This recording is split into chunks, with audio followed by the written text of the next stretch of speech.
So what do the Republicans think about Biden's plans to raise some taxes? Maybe. Well, they're being very reasonable about it. Raising the top tax rate like 2%, or as Trish Regan calls it, socialism. It's going up 2%, man. It used to be way higher. Was it socialism then? Was it socialism for decades as our economy was like expanding by leaps and bounds? And if so, then that seems like a good thing. But remember, Trish Regan is the one who was actually kicked off of Fox News because what she said about COVID was too crazy even for Fox. But it's socialism. You've also got Lauren Boebert saying Biden is now planning a tax hike as if the prices of gas soaring and the food prices going up weren't enough. The middle class is getting hammered right now. Well, then it's a good thing that the taxes aren't on the middle class. But bear in mind, in this case, she knows that. She's playing dumb. She's also dumb, but she's playing dumb too. And so, Ben, this is the rhetorical environment that the next couple of months, if there is a national debate about taxes, is gonna be conducted in.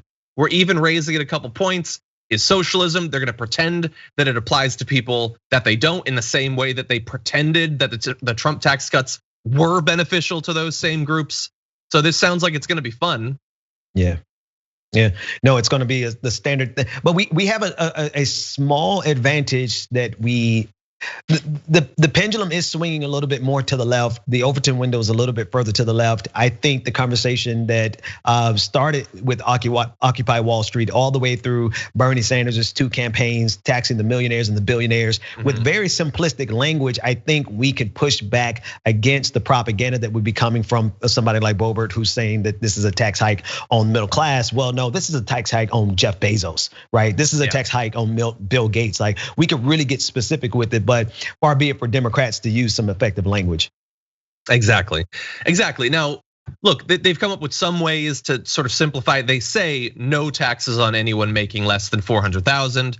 That seems simple. We'll see if people actually get that message. What should help is that while we've been showing, like for instance, we showed Trish Regan, who used to be on Fox. You've got Laura Ingraham, very reasonable, saying that raising taxes by 2% is the road to serfdom. Jesus.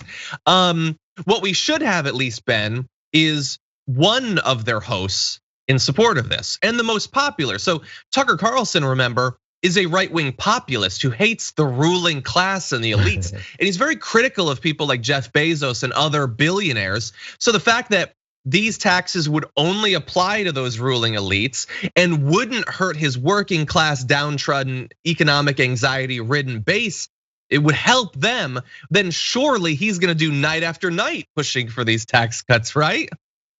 You would think. You would think. Kind of doubt it. But he's someone we can work with anyway. Now, perhaps even crazier though, is there's a host of a show called Kudlow. Oh, it turns out his name is Kudlow. Anyway, so Kudlow, he has a theory for what you can do if you want the rich to get more taxes. And spoiler alert, it's not raising taxes. Take a look at his idea. Fair share. The way you get upper income people to pay more in taxes is lower their tax rate. Not only will they have investment incentives, they will also have no tax avoidance. The way you get them to pay more taxes, Ben, is lower their tax rate. Well, duh. Man, they're gonna try that trickle-down economics until the end of the universe, right? That's the same thing that Ronald Reagan believed, and we have seen. I mean, the evidence has come out, and who cares about evidence? Obviously, Republicans don't. That nothing ever trickles down, and that's the same talking point. And we're going to hear a resurgence in that if the conversation shifts any more towards raising taxes, we're going to hear that theory over and over and over again. That was obviously like a stupid point. It's consistent. They've been saying that for decades, despite the lack of evidence, as you pointed out. But my favorite part, I think, at the end was he was like, "You'll also get more because there won't be tax avoidance." Right.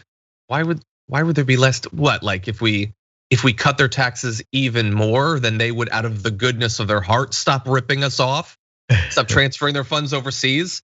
Why are they doing it now? Trump cut their taxes a ton. Did they stop ripping us off then, Kudlow? I don't know. Yeah. Anyway, I'm glad that in theory, it's something that Biden is gonna be pushing for.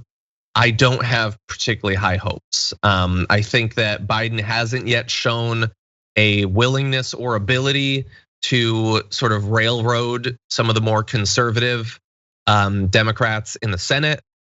They haven't shown yet that they're willing to actually get rid of the filibuster. There are just so many roadblocks potentially to getting this done. And like, I understand that they just did the COVID aid bill. And so it might make some people think, well, they're capable of doing big things. That was COVID aid bill, man. It's in the middle of a pandemic. They had been promising it so much that like even for Democrats, it would have been too difficult to go back on that, I guess. Yeah. I don't know.